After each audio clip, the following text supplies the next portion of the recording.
Armchair commanders, we call the shots. From our living room thrones where the action's hot. We're the generals of fiction, the masters of war. In silver screen battles with buttered popcorn. Armchair commanders, armchair commanders.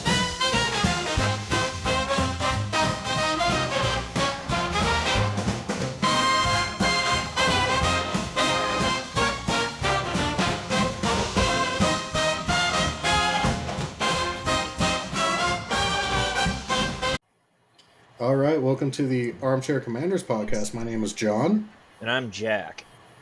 And this week we have a special bonus reel for all of you. Just in time for the anniversary of the start of the Battle of the Bulge, we will be reviewing episode 6 of Band of Brothers, very cleverly named just Bastogne. We have a special guest with us. Chris, if you want to tell the folks hi and tell them a little bit about yourselves. Yes, hello, my name is Chris Langlois, and I am a grandson of Doc Rowe from Band of Brothers. And how many books do you got now? Because I own one by you. Yeah, I've got 3 now. I've got my first one that came out in 2018, How Easy Company Became a Band of Brothers. And in 2023, I did 2 kids' books related to Band of Brothers, Patrick the Paratrooper and Draftee Marches with the Band of Brothers. So what kind of inspired you to take the children's book route? It's funny because doing the first book was really a monumental achievement for me, being a average C student under a Louisiana public education. So I really didn't think there was going to be much after that. Patrick the Paratrooper was inspired by an Instagram post that I saw of my illustrator, Ricardo Lima. And he had drawn a what looked like a 10-year-old boy parachuting from an airplane in like World War II gear. And I go, that's kind of cool, because what if a 10-year-old boy follows the path of Easy Company and he stays a 10-year-old boy all the way through the war? And I could relate that story to younger kids and get them interested in our World War II heroes without obviously the blood and guts and all that kind of stuff. And so that's where that came from. And Draftee is based on a true story. The guys finished their training in Toccoa. Colonel Sink marched them to Atlanta in an attempt to beat the Japanese Army's world record they had previously set. And along the way, they met a stray dog that they named Draftee. And I was actually doing a book signing at the World War II Museum in New Orleans. And I was just perusing their shelves in between signings. And I saw a book about a bulldog that the Marines had during the Pacific Theater. And I said, wait a second, we've got a dog. And so that's where Draftee came from. I've been trying my damnedest ever since we started this podcast to get Jack to do. Have you ever heard of or seen the movie Sergeant Stubby? I've heard of it, but I haven't seen it. It looks awful, but anytime Jack has been giving me sass, I'm like, I'm going to make that our next movie choice if you don't shut up.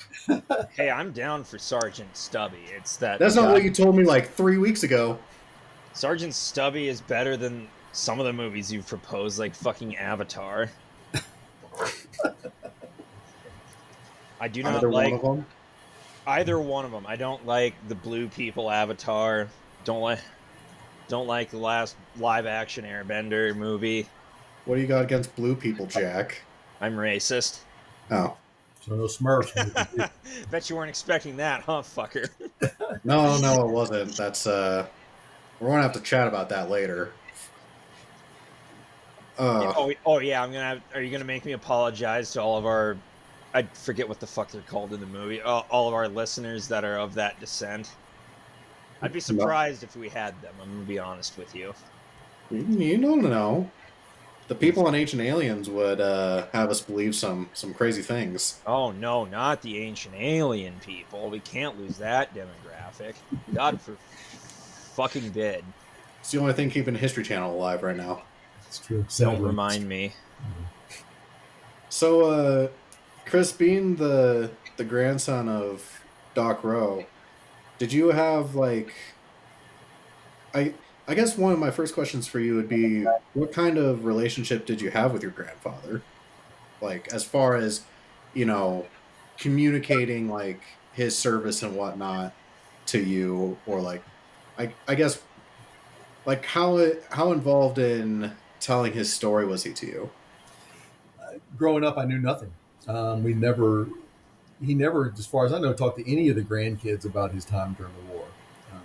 The very few stories that we have in the family to my mom and aunt and uncle were mostly good stories, and they were only, I mean, literally you could count them on one hand.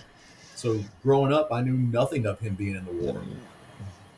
He was a rough and tough cowboy. He wore cowboy boots every day and wore jeans or Wrangler type khaki jeans with the cowboy pearl button shirts. Wore a cowboy hat and drove backhoes and bulldozers and pickup trucks.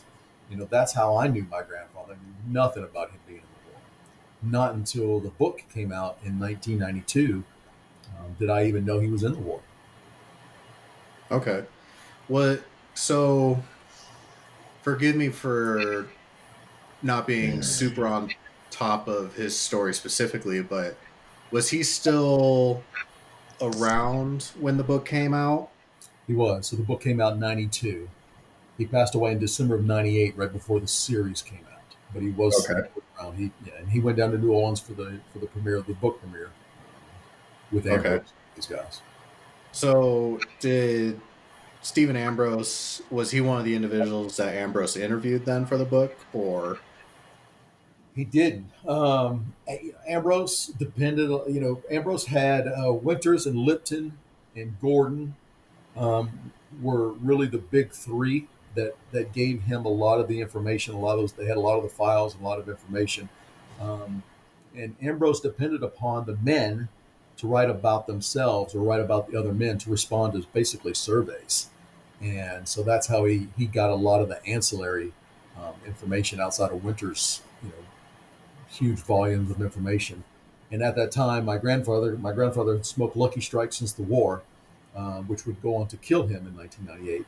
And so at that time, he was battling a bit of cancer, and like most of those men, would never have responded to talking about himself.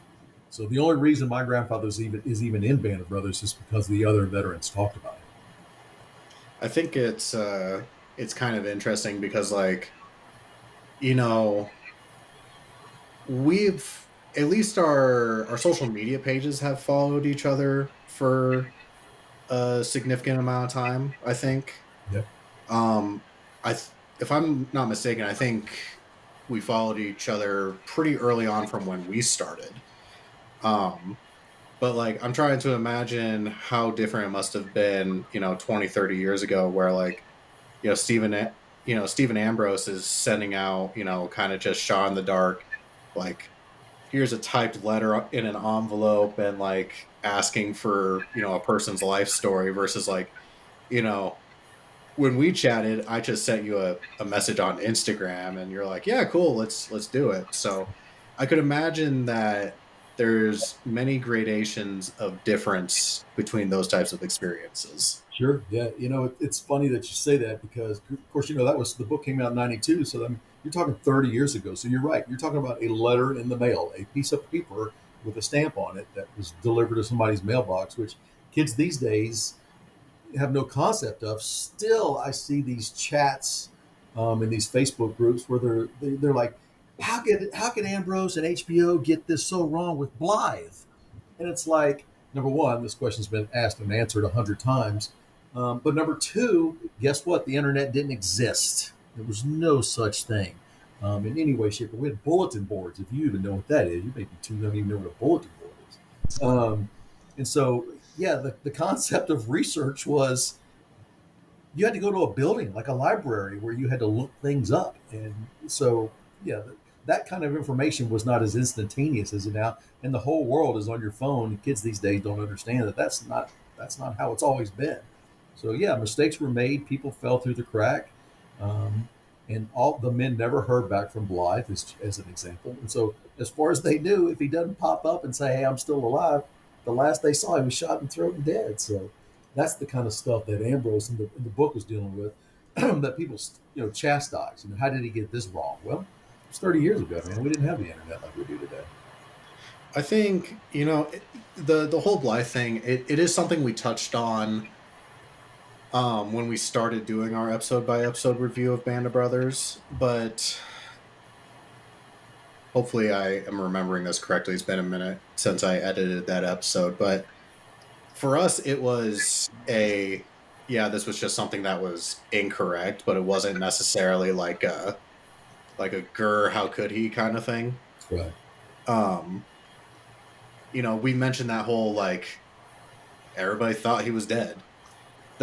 I think the one thing we have actually chastised Ambrose for on this podcast was the way he depicted, or the way he wrote about the transport pilots on D-Day. Mm-hmm. But other than that, I would say we generally give Ambrose a pretty fair shake here. And then there's then there's that whole, sorry to cut you off. Then there's that whole what's the word? Plagiarism controversy with his other works. Yeah. That's a whole can of worms though. Yeah. And plagiarism is not cool in any way, shape, or form, no matter who you are. So, absolutely not. So, yeah. They didn't have that. God, what was that app we had to use in college, Jack? The anti-cheating system.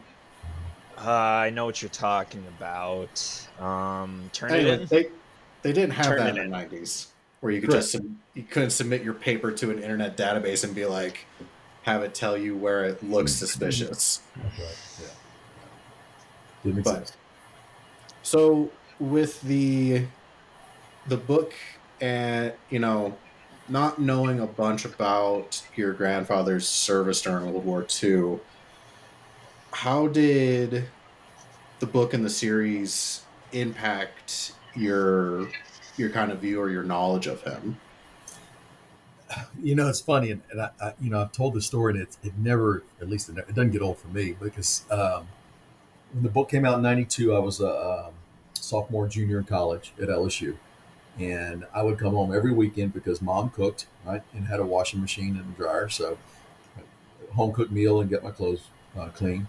And so it was a Sunday, and my mom handed me the book, and it's so weird. Probably people think I'm just making this up, but I remember this. It's just one of those things that sticks out. She handed me the book, and she said, your grandfather jumped on D-Day." And that was it. That was the sentence that she handed me the book.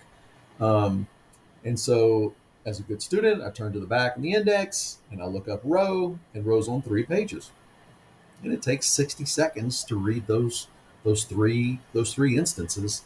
And I closed the book, and it's just weird. I'll just never forget. It makes that, you close the book, right? It pops. Yeah. And it popped, and I handed it back to her, and I thought, or I said, obviously he didn't know anything in the war, because I didn't know anything about World War II, but I know it was huge. And if you're only on 3 pages of World War II, then you really didn't do anything, right? And so that was it. My grandfather's wartime experiences had began and ended in 5 minutes in my parents' living room, and it was over. That was it. Not until my aunt received a letter or an email. It may have been an email from Shane, who played Pawpaw, and saying, "Hey, I'm playing your dad, and I just wanted to ask you some questions." And then even then, I think we knew it was HBO, but even then, it's like, well, he didn't do anything. Nothing happened. So the fact that we're being asked questions about his service doesn't mean anything.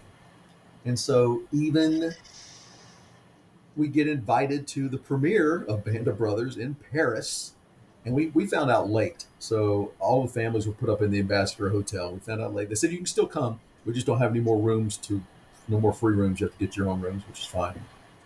And even then, that's when I read Band of Brothers. The flight from the United States to Paris, I read Band of Brothers for the first time. in June of 2001. Well, you got to kill a 12-hour flight somehow. That's right. Right. So now I know about Easy Company as everybody else does from the book, and still we get to the hotel and we check in with HBO, and I was at the front of the family, and I said, we're here with the Rowe family, and the girl goes, "You're gonna love episode 6. It's all about your grandfather." And Oh, I said, "Why would it be about my grandfather?" So wow. even then, so now there's a whole episode about my grandfather. We know nothing about nothing. And of course, with the premiere, we saw a little bit of 1 and all of 2, and then snippets of the rest. So I learned about my grandfather every Sunday as HBO played Band of Brothers with the rest of America. That's when I learned about my grandfather. That's amazing. Yeah. I imagine probably because the first episode he gets and granted it's 2 minutes, but a decent amount of playtime is episode 3 when he's patching up winners. Right. I'm sure that probably was in line with what you were thinking. You mentioned that my grandfather's 3 pages in a book and now he's 2 minutes in the series. I'm sure that probably is that checks out. Yeah, But because he went into Koa, so he shouldn't have been in the first episode. So they got that part right, because he joined Camp McCall right after Toccoa. So yeah, so again, it's not till 6 weeks in when we get to episode 6 where it's like, holy cow. So what was it like for you? Because I'm guessing you've probably seen this episode a billion times and you've probably talked about it, ad nauseum. But what was it like? Excuse me, watching this episode for the very first time for you? So that's a great question, because I had a very I had a very negative reaction the first time I saw it. Because again, you got to remember, I know nothing about nothing. I don't know what my grandfather did. I don't know what kind of soldier he was, what kind of man he was. At 20 years old, I knew nothing. And up to that point, he's not a major character. So there's a scene when you go back and watch it. They're being shelled. He's in a foxhole. They're being shelled, screaming for medic. And he sits there. He just sits there for several seconds while the bombs are raining down and people are screaming for medic. And it's Lipton who comes to his foxhole and shakes him out of this stupor that he's in. And he jumps up and goes. And my first thought was, I was angry because I'm like, they're portraying my grandfather as a coward. He doesn't get up and run. People are screaming for him, and he just sits there in a foxhole. And that's when, right after that episode, I got on the bulletin board. You'll have to look up what that is, kids, these days. And people post, and it's just a back and forth. It's just text messages, basically. And everybody's raving about the episode. They're raving about Doc Rowe and his bravery and all this stuff. And I'll go, I missed this. This is not what I saw. It's not what I felt. So after watching it again and reading a lot of those episodes, what I realized was actually kind of genius in the fact that they showed a non-soldier, in the sense of not a gunman, right? Not a rifleman, who has a job, who's cold and wet and tired and hungry and fatigued, and seen many of his buddies die, and has a moment where he's just taken over. The human brain, the human body is just taken over, and then he jumps up and goes, right? So courage is not the absence of fear. Courage is the action in the midst of fear. And so I think it was a genius moment to show what so many of these guys did. They could have cracked. Some did. Could have cracked, but they didn't. So many of them didn't. And especially as a medic, right? There's only 1 or 2 of those guys in the company. There's not 50 other riflemen. If one falls down or one cracks, you got 49 others. He's it. Maybe one more medic. He gets up and goes. And so I think it was just greatness.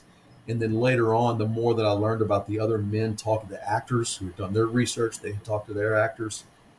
Frank John Hughes had talked to Garnier and talked to Babe and talked to Lipton and McClung. When I started getting those stories the years after on in the reunions, it just solidified the fact that he was so well loved and respected for what he did.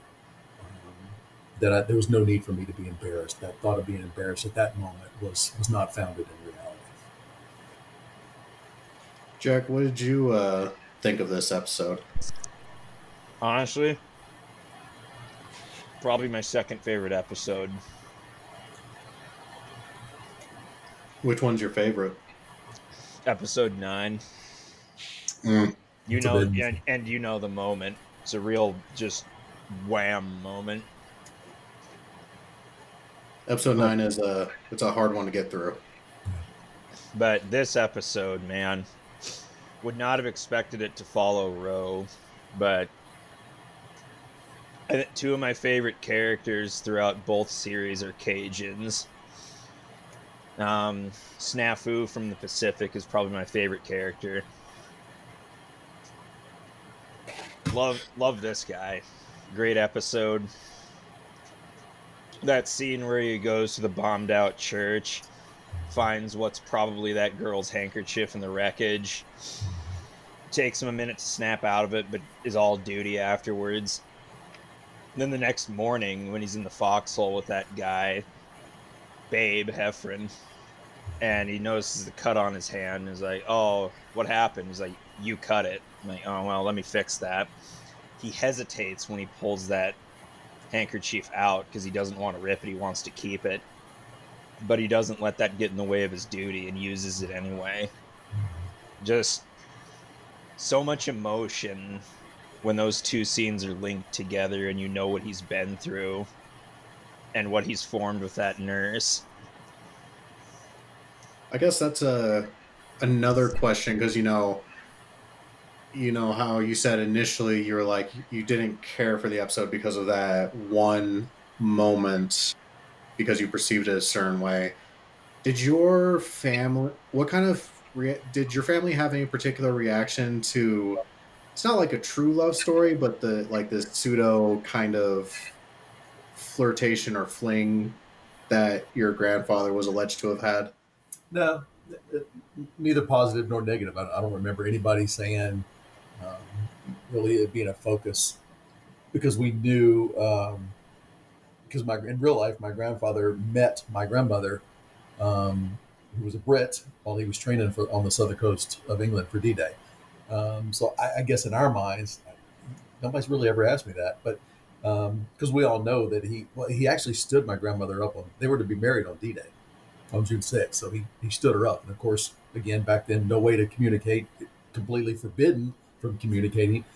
He just stood her up. He just no-showed her, and then obviously the family realized the next day in the news that that's why. Well, I was going to say, at least the newspapers saved him the next day. That's right. Yeah, he had a good reason. So he came back, obviously survived, and afterward and married her again. So that's funny. Nobody in the family's ever said. We know Renee is a true, real life person who did die in real life. But no family ever had a problem with the incident, the hints that something. I always it's something that we talk about pretty frequently around here is and especially like the 1940s is like the difference in like courtship and dating then than it is today because like I don't know, this was one of those interesting times where it's like if you watch like a movie from the 40s it's always like we're going to the dance hall and I call you like a pretty dame and then like we're getting married the next day. Right.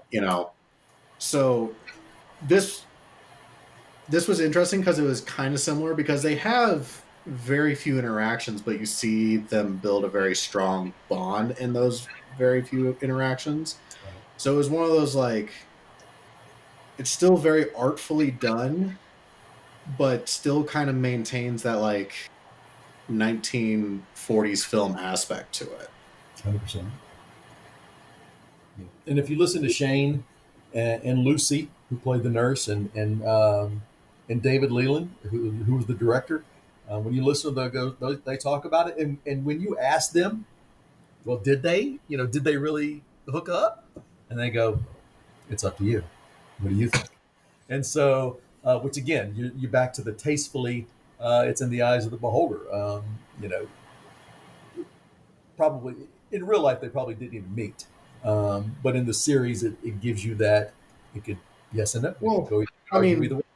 yeah, I mean that's Hollywood because I mean they're going to take creative licenses in certain places because like a 10-part miniseries that's like utterly devoid of romance in any kind of way is going to alienate some of your viewership.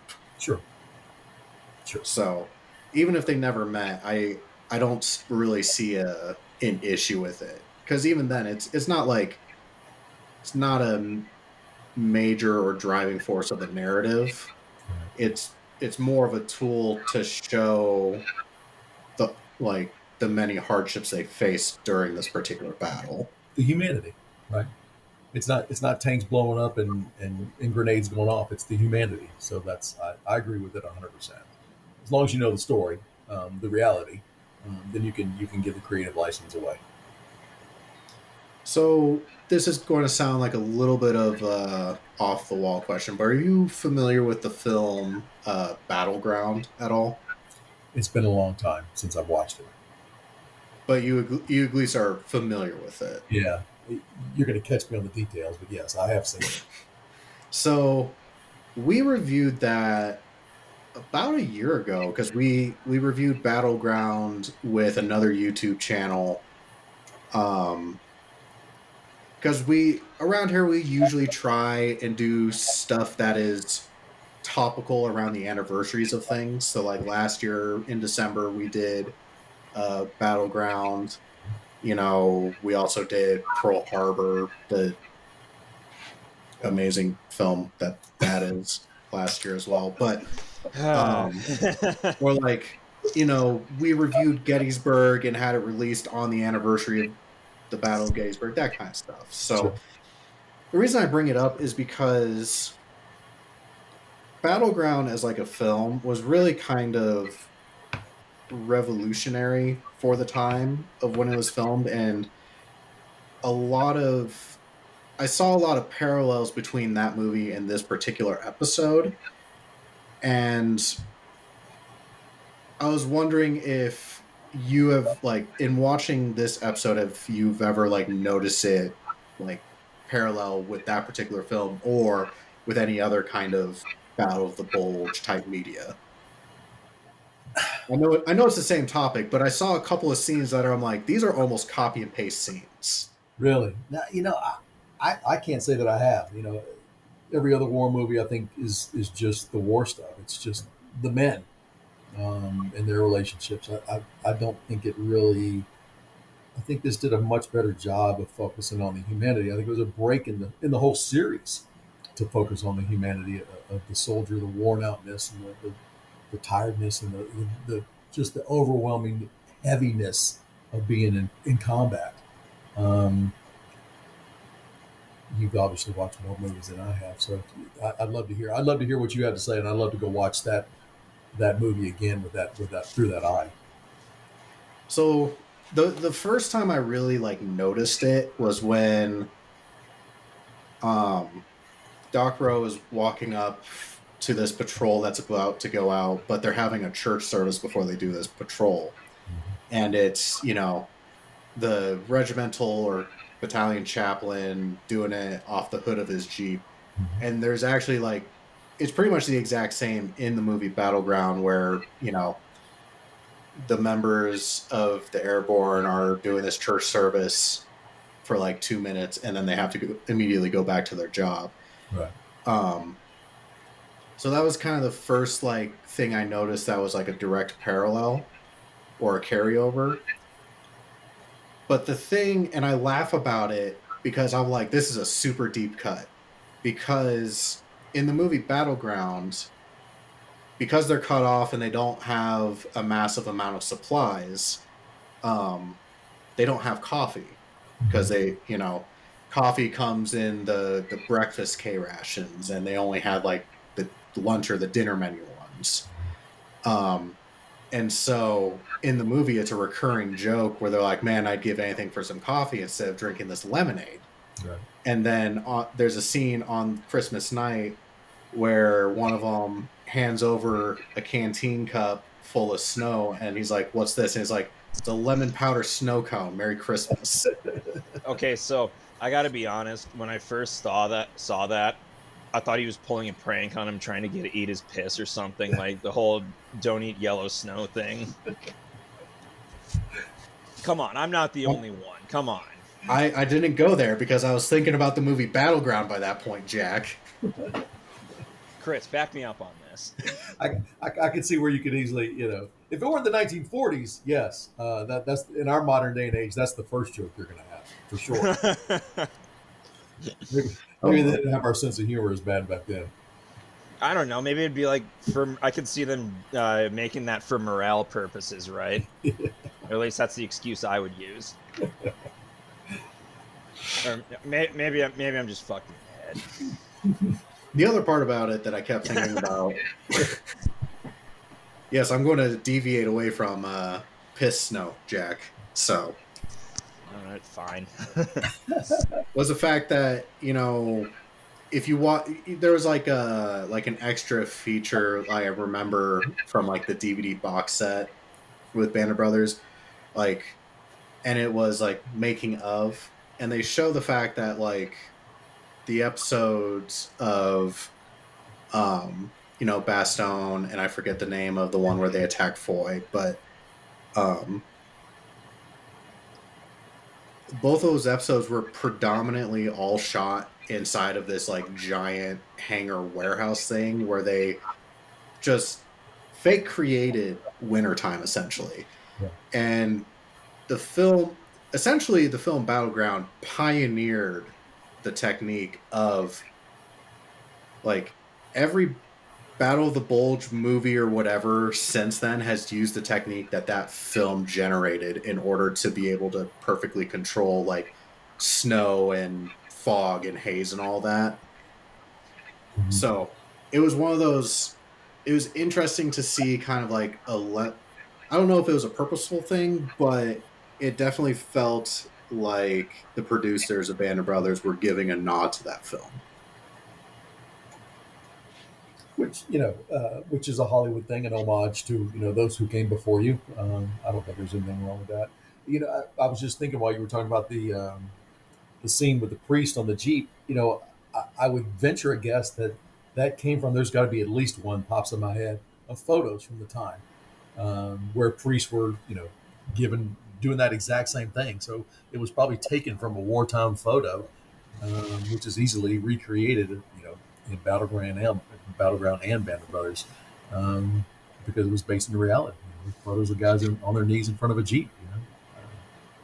So I think that's cool when they can pull the historical, actual photographs and stuff like that and get those stories in there. But yeah, the recreating that scene in a hangar is unbelievable. I mean, that by itself, I'd love to interview a lot of the guys that were on that set that made that set. It's phenomenal that they were able to.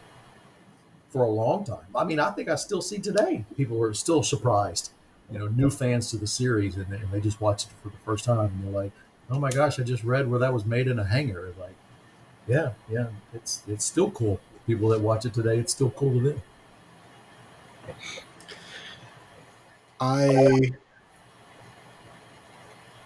You mentioned a couple of different scenes, like ones that you initially had an issue with, and then ones that didn't really bug you. What would you say is your favorite scene or your favorite moment in this episode?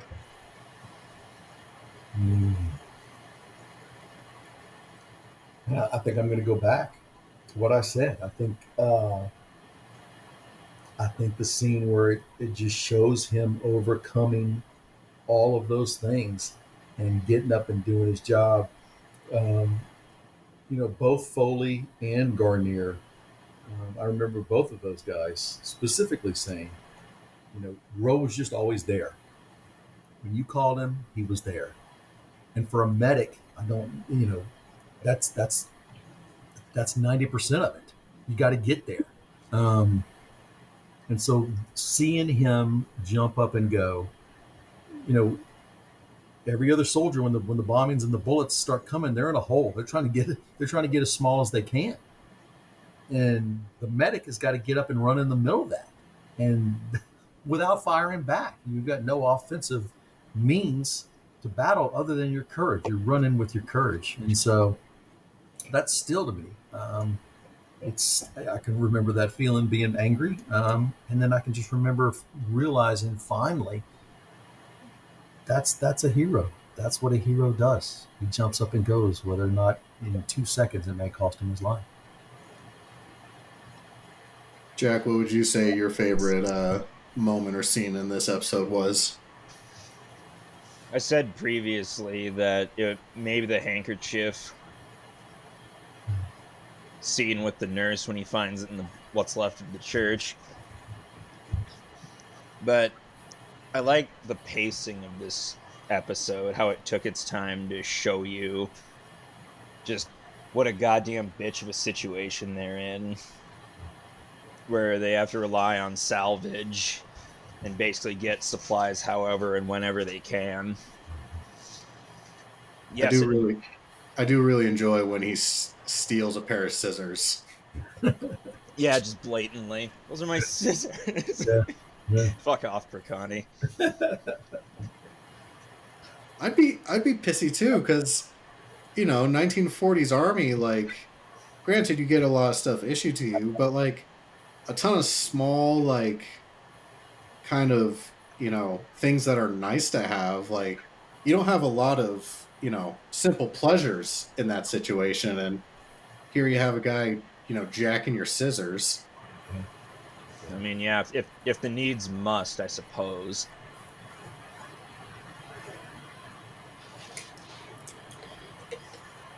That, or I think my favorite scene is it, and maybe it's not even a favorite scene, but it's just my favorite moment of. It was a moment that made me really think about it, which is, the story of Bastogne is, obviously it is kind of it is like the story of like a last stand, except, your last stand is victorious. And I think when we talk about like last stand films or books or anything of that, stories in general, it's always, this heroic, like, like you think about like the fuck you moment of Colonel Sink reading the Nuts story, which is present in every Battle of the Bulge film or whatever. Nuts. Yeah, there's always that like go fuck yourself moment in these great last stand films or productions. But the thing that hit me so hard, and obviously it plays into like the nurse story, is like seeing the hospital was very powerful for me, because generally speaking, like in combat for them up to this point, yeah, they would have collection points or an aid station, but then eventually they get evacuated. But being stuck, you literally just have a church full of people. But there's a moment right before he like drives into this church with, I think it was Gordon, after Gordon got shot. You see this Jeep drive by a pile of just bodies, like 100 like it's like 100 bodies just stacked up on each other, and it's because they didn't have anywhere to put them. And it's like, until we get to the concentration camp scene in this series, I feel like that brief little flash is like one of the darkest moments that this series has, and it feels very rushed and glossed over. But it's a moment that like I really zeroed in on, and it like I paused the episode, and like it made me think about it for a solid minute before I hit play again. And I guess, did that moment resonate with either of you guys at all? Yeah. Yeah. I certainly noticed it. Yeah. That's when you start. That's when you start realizing, right? You can pull yourself out of the Hollywood for a moment, right? Because you're like, what's the logistics? Where do you put the dead bodies? Well, I mean, it's frozen, so you put them outside. right? Because you can't take up valuable inside space for live human beings where we can keep them warm and sheltered. They're dead. Sad reality. It's freezing outside. They're not going to decay and stink. They'll be preserved. They're all in one place. We can retrieve them later. I mean, that's a that's an example of here's the stark reality of this. That's what they had to do. That's that's the reality of war. So I think it's a great catch on your part for sure. I think it's slightly more noticeable, but I don't think you think about it as much. But like when Roe, obviously aside from patching up guys who get shot or blown up or stuff, like we see multiple instances of him, doing like a day to day function of just, essentially being like a primary care physician where it's like, oh, how are you doing today? Right. We get, Garnier's like, it hurts when I pee. Yeah. Piss and needles over here, Doc. But the other part is like Joe Toy's like, yeah, I lost my boots and he's wearing rags on his feet. Yeah. And later on we see, Doc Rowe from this giant pile of boots, just pick up a pair and bring them with him and, has his other medic buddies like, hey, these are supposed to go to Toy, just get some boots on his feet. But it's like, I think when you just look at the pile of boots, it's a lot easier to overlook or think about that like logistical aspect where it's like that pile of boots isn't just a supply of boots that they have. Like that's a pile of boots. Like if we reference circa earlier scene of pile of dead bodies, that is where our pile of boots for use came from. Right. Yeah. Yeah. So Sure. I think that's an easier one to catch, but I think it's easier to not think about it when it's just a pile of boots. Yeah. Yeah. Sometimes, and then, you hear people all the time. I watch this series over and over again, and I see new things. So there's going to be somebody listening to this podcast who's going to go, "I didn't catch that," and now they're going to go back and watch it and go, "Man, how did I miss that?" And so you can watch this thing over and over again, 25 years later, and catch something new that you didn't. And I think the subtleties are some of the best aspects of this show. The things that aren't right in your face that you get to watch over and over again and go, I just caught that. There's a lot of genius in here that's overlooked. It's got a lot of acclaim, but there's a lot of small things, a lot of details, and we could go off on a tangent on that, that I think were intentional. The cast and the Well, crew. we love tangents around here. We do. Yeah, the dedication to this series from the very, very start, from Tom Hanks himself to the actors on the first day of boot camp, set the tone. I've interviewed some of the guys who did the wardrobe stuff, and the guy from the wardrobe guy from England flew to Toccoa because the museum has an original PT shirt like what you see in the series. They have an original. He counted the threads of the design. So that would take a minute. Yes. So imagine saying, "Hey, man, I need a couple grand to fly to Toccoa so I can count the threads so that when we make the shirts for the show, it looks just like it did in 1940s." It's insane. They counted the threads and the patches. So when they reproduced the Screaming Eagle patches. So that sort of detail transpired and transposed into what you see. So when you see the pile of bodies and the pile of boots, it's probably because that's exactly what happened, and they made sure it was in the series. So, you mentioned the foxhole scene originally being something you hated, but has now become a favorite of yours. Mm-hmm. As of current day, Chris's opinion, what is your least favorite aspect of this episode? Nobody's ever asked me that, man. You got some good questions. The only thing that I love, and not hate is the wrong word, but the relationship with Renee, a lot of people get hung up on. They always want to know, did he hook up with the nurse? And I guess from a fan's standpoint, I've never been angry at any question any fans ever asked or anybody. But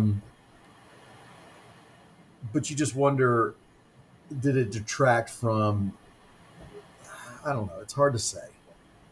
Because I know it's not real, because I know they really probably never met, because in real life, Renee was at the 10th Armored Station. She was about a mile away. The 101st aid station was in the seminary down the street.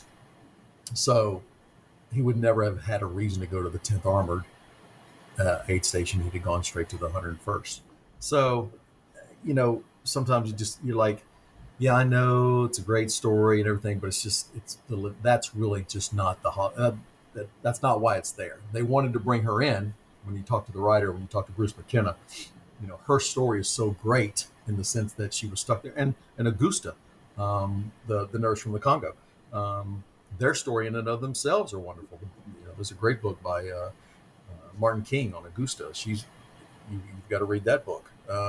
So their story is so cool in and of itself, of what they did, the sacrifices that they did. They just jumped into the fray, didn't have to. There was no obligation on their part.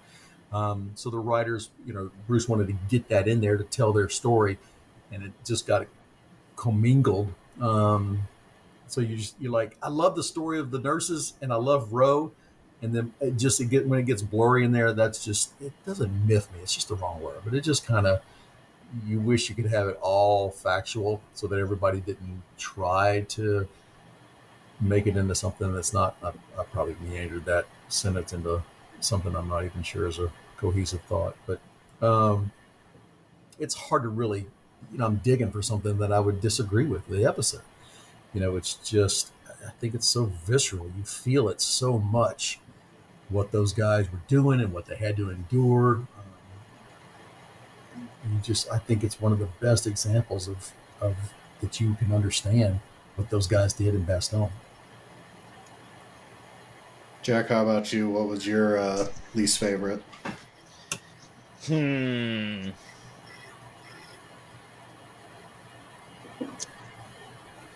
don't know, the scene in the beginning. Correct me if I'm wrong. This might be the other episode, but when they're in the truck ride to there, and they sniff out the new guy just to harass him, like, oh, you got extra socks, you got extra smokes, and they just they basically bully him into giving him all the cigarettes. Poor guy. Well, I mean, they only had like 3 cigarettes by Christmas Day, so Where'd you get these? Just from my pocket, that's where. how desperate they are for cigarettes. For me, and this is going to sound like an odd criticism for a war movie podcast, but there's one moment in this episode.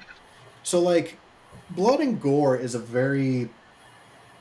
it's a real aspect of warfare. Warfare is extremely violent, extremely bloody, extremely gory. Like, not trying to saying it isn't, but it is very jarring when a movie or a series takes a certain level of, this is the blood and guts level that we're going to achieve in this project. And it seemed pretty consistent up until this episode. Like, when we have, episode 2, like D-Day, there are tons of people who get shot, but it's usually like a squib where you see like a puff of smoke coming out of a uniform jacket and maybe like a little blood packet or something like that. And that's something that kind of carries on through most of the series. But there comes a moment, going back to the patrol that, Doc Rowe rolls up to join, and then, he's told, hey, hang back. We'll tell you if we need you.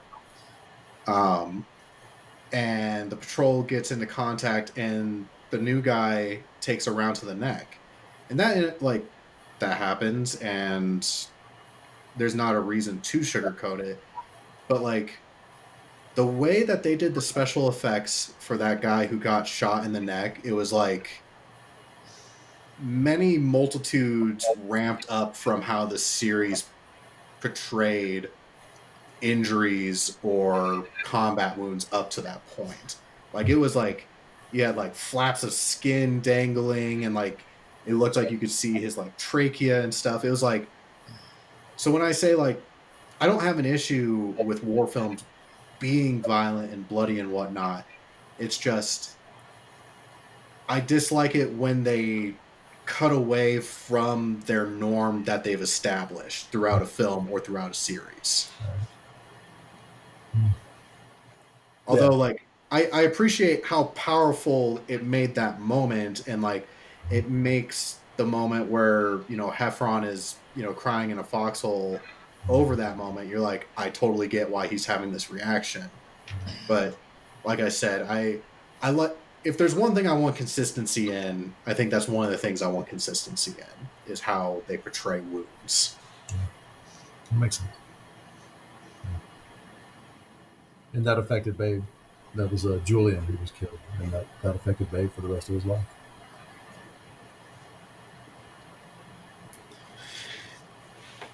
So, just hit a brain fart. What is something? Is there anything in this episode you wish there was that isn't? Like, is there something you wish that was portrayed that you think is? Is there something from this episode you think that's missing? I don't. I really don't. You talk about the scrounging, which was obvious. Working with Spina, I think that was kind of cool because I met Spina after the war, obviously after the war, but and spent some time with him, and he talked about his relationship with Roe, kind of a mentor-mentee type thing. Obviously, Roe was a Normandy guy, and Spina was a replacement, and so I think that was kind of cool that they showed that, and I don't think the rest of the series that was really the case. So that was kind of cool, knowing Spina, showing the courage multiple times of him fighting through and being there. When Toy and Garnier got hit, I asked Garnier, and Garnier said Roe was there. So I think that was an important. I really do. Of course, I'm partial, but I really do love how they gave the medics a chance to shine and be the focus, and I think it showed a lot of the aspects of it. The gore, the Russian. When two guys lose their leg, you got to do a tourniquet quick. We're going to bleed out, and then the humanity, like Jack said, with the handkerchief at the very end of the foxhole. Very touching. It's hard for me to see my grandfather in that way, but he had to have been because the other guys said he was. They talked with him with genuine affection, and these, especially Garnier. If you see any interviews with Garnier in his 80s, that Philly accent, and he would still kick your ass. I'll tell you a story when in 2001 in the premiere. Every night we were at the Ambassador Hotel bar. It was a very fancy hotel,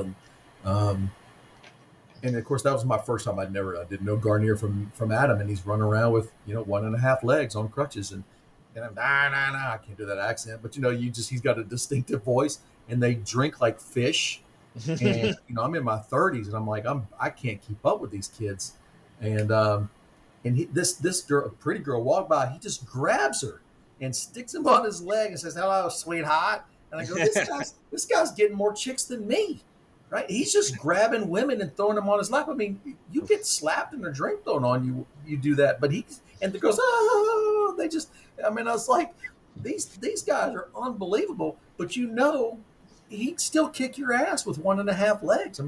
You just don't felt that about that guy. So when you hear Garnier, Babe's the same way. Babe's 5'4". But he would just barrel you over if you got into a fight with him.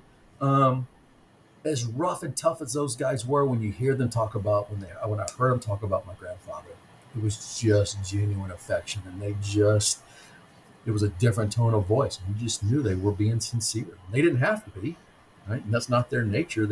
They'll tell you where to go put it. They just talked about how he was just always there and how great of a medic he was. And, they would get soft spoken. tenderhearted. And so I just know that's who my grandfather was, by these men, and by their words and by their reputation. That he was just there. He was the guy who could be in that foxhole with a handkerchief. Um, or he's the guy with two blown legs and he's probably frantically trying to put a tourniquet and save these guys' lives. It's just, he must have been that guy. Wow. That is incredible, and I don't doubt for one second that all of those guys could probably outdrink all of us. Kick our asses. It was impressive, I'm telling you. The last night, we didn't go to bed. The last night in Paris, we didn't go to bed. The men were coming, I can picture it. They were coming down the stairs to get on the bus to take them to the airport at 7 a.m. And me and Bill and Babe were still down drinking all night long.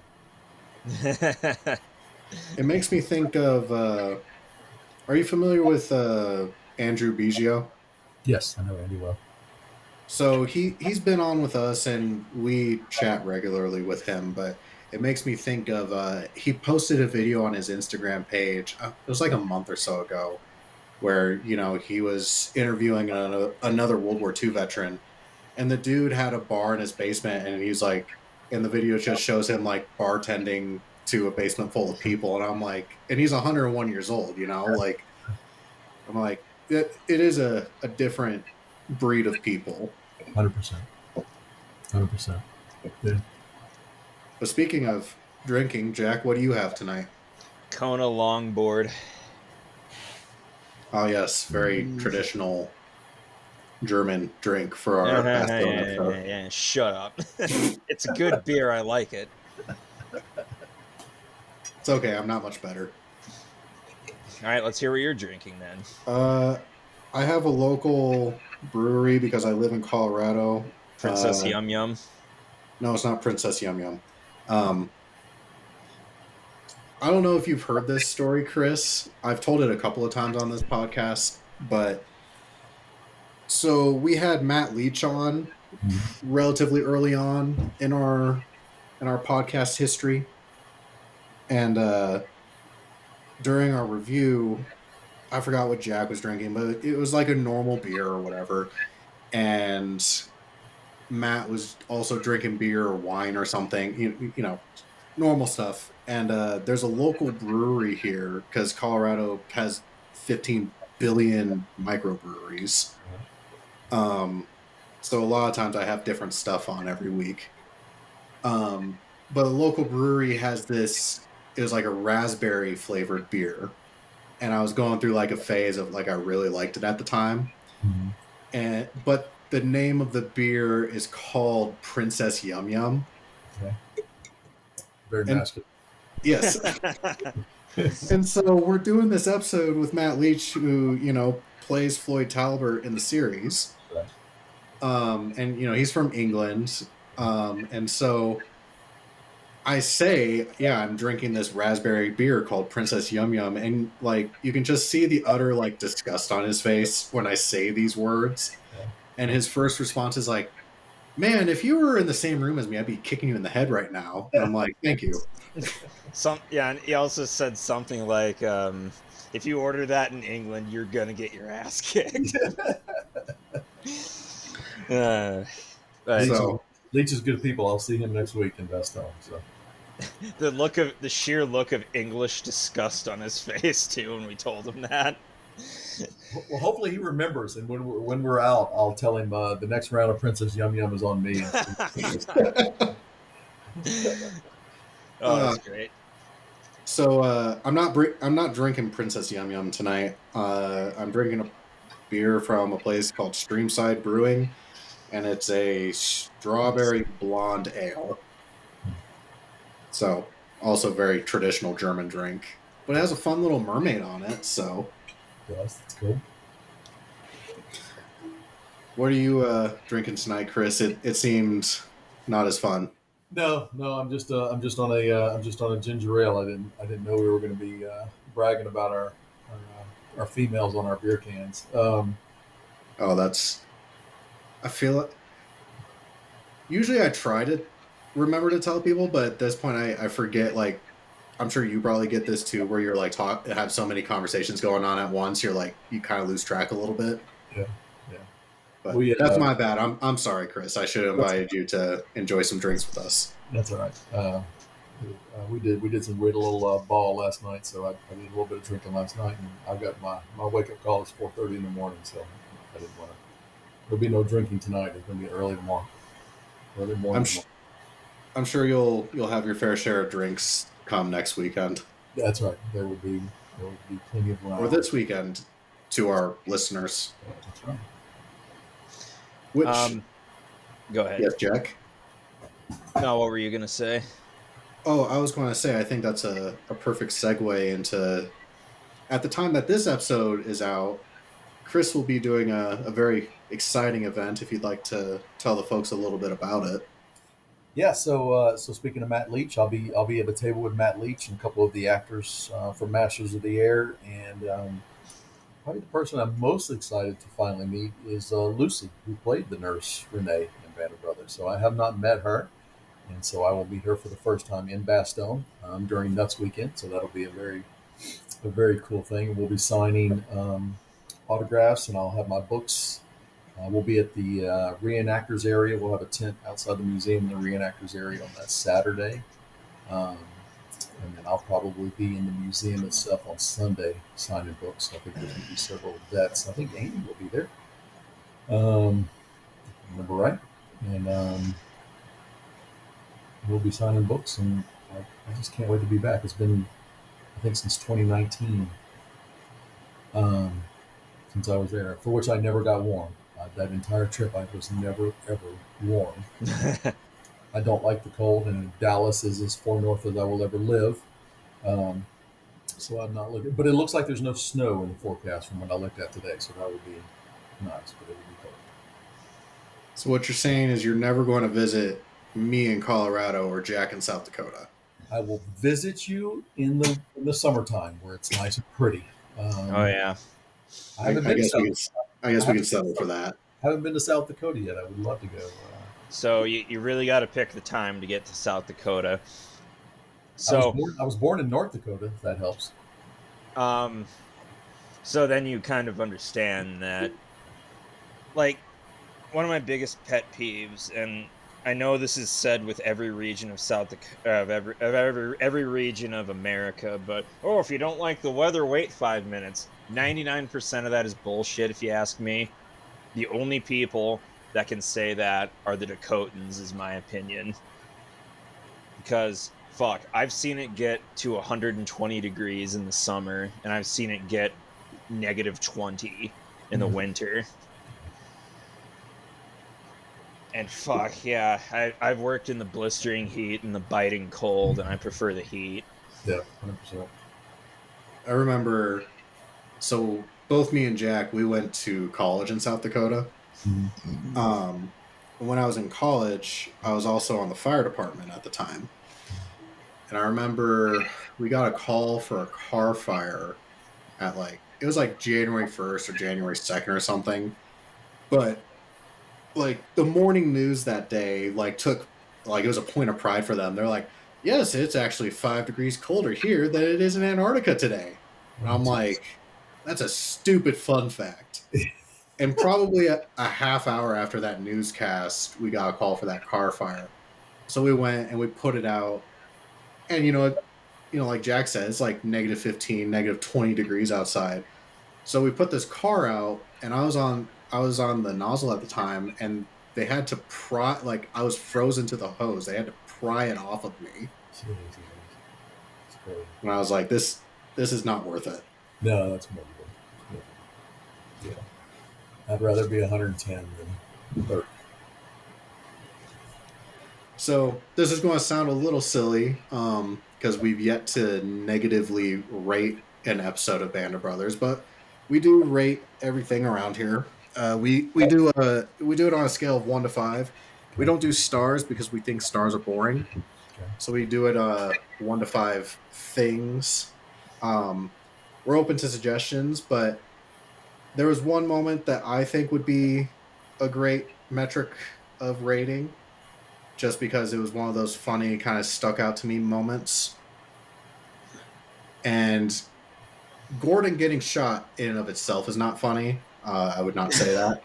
Right. But the moment, Gordon is in his foxhole, he very like calmly racks the machine gun, gets it ready. And as he's like turning around to reach over for his cup of coffee, he gets shot and he like slumps down in his foxhole. But in the scene, you see the cup of coffee tip over and spill on him. And I was like, that's just adding insult to injury. So unless you have another rating you'd like to use, I think 1 to 5 cups of coffee to the crotch would be our rating. Crotch coffees. Crotch coffee. I was going to say scissors, but I think you have me beat. Pilfered scissors. Pilfered scissors, but I think you may have me beat. There's definitely a visual with yours. Yeah. Jack, 1 to 5 crotch coffees. I'll give. I gotta be honest. I don't like coffee, and I only like the crotches of about half the population. So I'm gonna go with pilfered scissors. Okay. I gotta give this 5 out of 5 pilfered scissors. I love this episode. I don't know why I just like Cajun soldiers, especially when they get focus on episodes. And this is a pretty good one. I can't believe I forgot to mention this, but related to the crotch coffee scene, I do like the point where he's doctoring him, getting the shrapnel out of his leg, cleaning it up, making sure it's all right, bandaging it. He pulls out the morphine, and the guy's like, no morphine, I'll take the pain or something. And they're carrying him to the Jeep, and Perconte says, God damn it, you got blood on me. Sorry, Perconte. I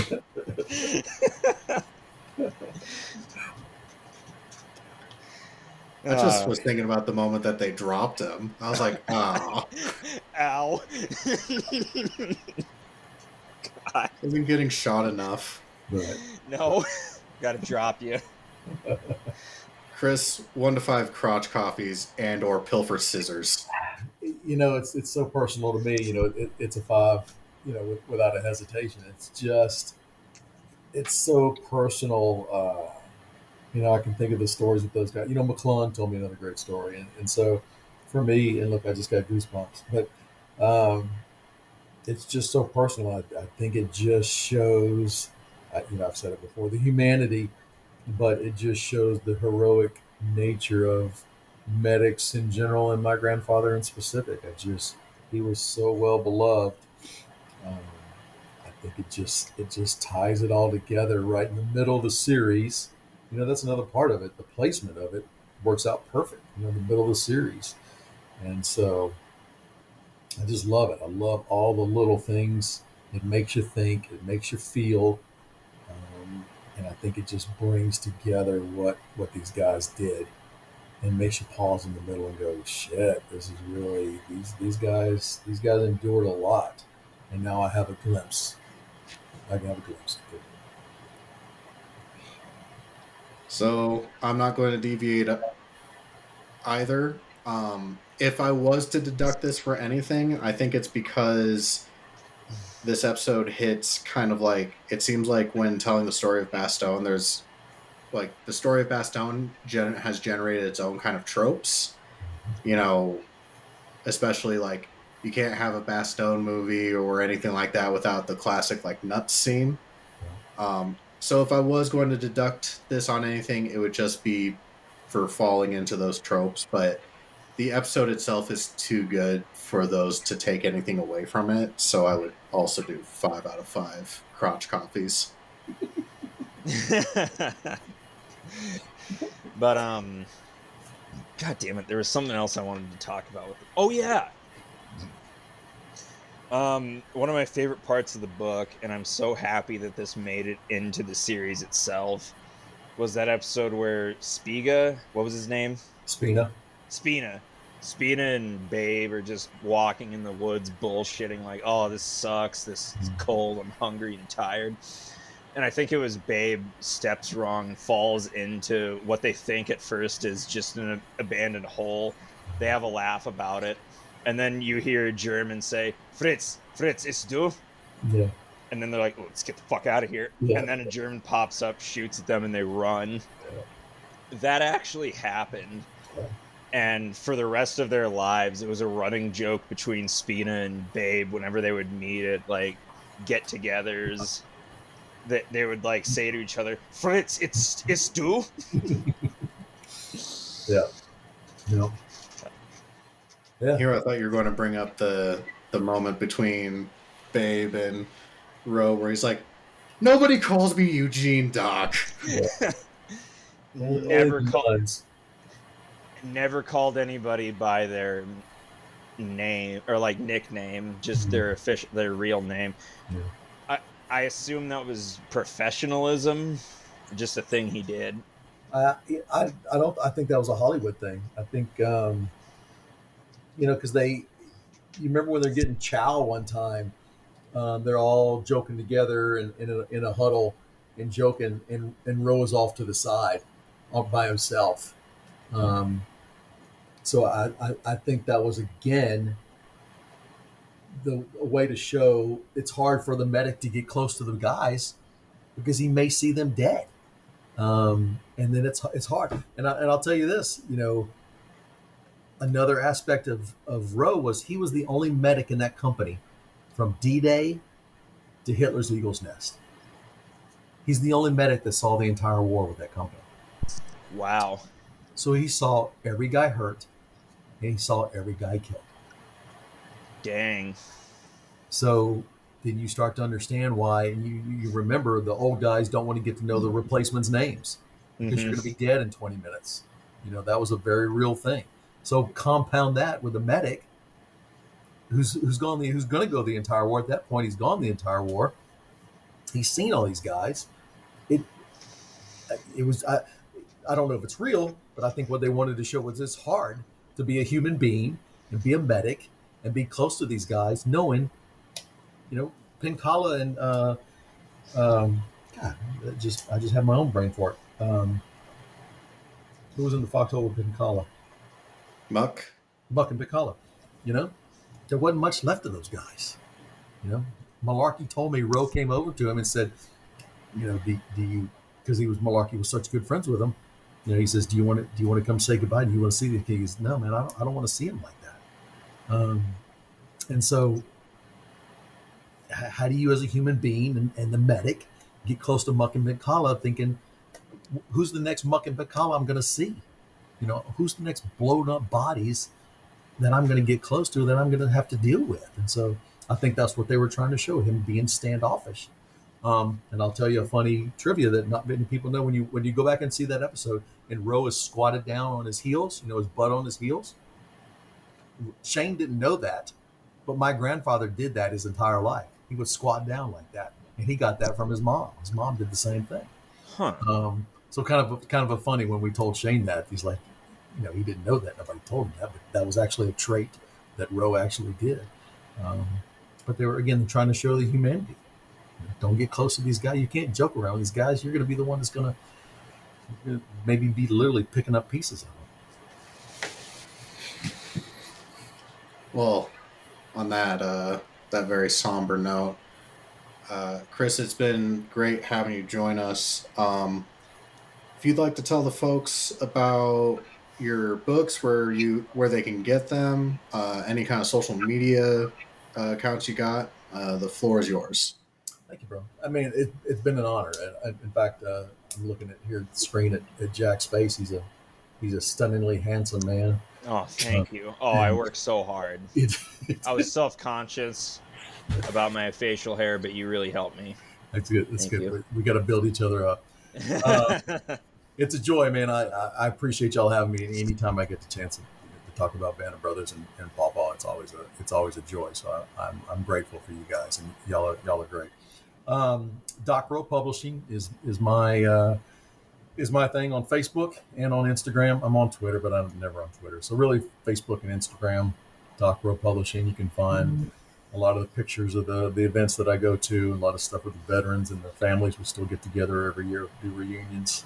The events that I get to go to, I'm very lucky to attend. And my books are all on Amazon around the world. They're on Barnes & Noble. If you're in the U.S., I'm happy to do signed copies of my books, same price as Amazon. I'll cover the postage for you, and it makes a great Christmas present.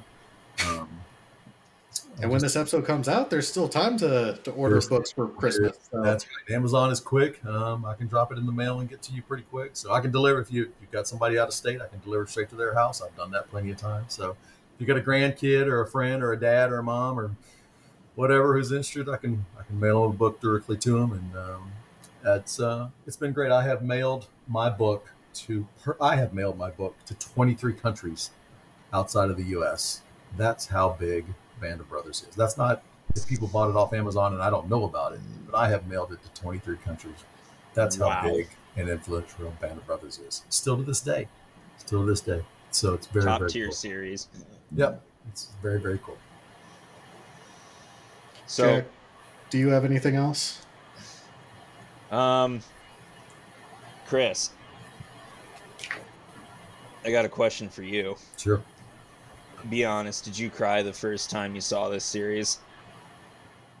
I don't know if I cried I can't remember, but I have cried on this episode. This episode and 10 make me cry. Yeah, I was going to say not necessarily this episode, but when you watch the series, because I recently rewatched it for this podcast, like episode 1 through 10 earlier this year, and I'm not afraid to admit it. I cried on the 10th episode where it's just them playing baseball and it talks about everybody's lives after the war. 100%. And I read the book this year for the first time because I work in a library and I have access to our entire library of audiobooks through an app. Mm-hmm. I work in accessible library services for the blind and print disabled. Okay. So again, I have access to all the audiobooks we have to offer, one of which is Stephen Ambrose's Band of Brothers. And I was shocked at like how closely this follows the book. I was expecting like a lot of Hollywood embellishments, which there probably is. I think we mentioned that earlier, but it was very well researched and interviews with the people who we could spend another we could spend days talking, but yeah, so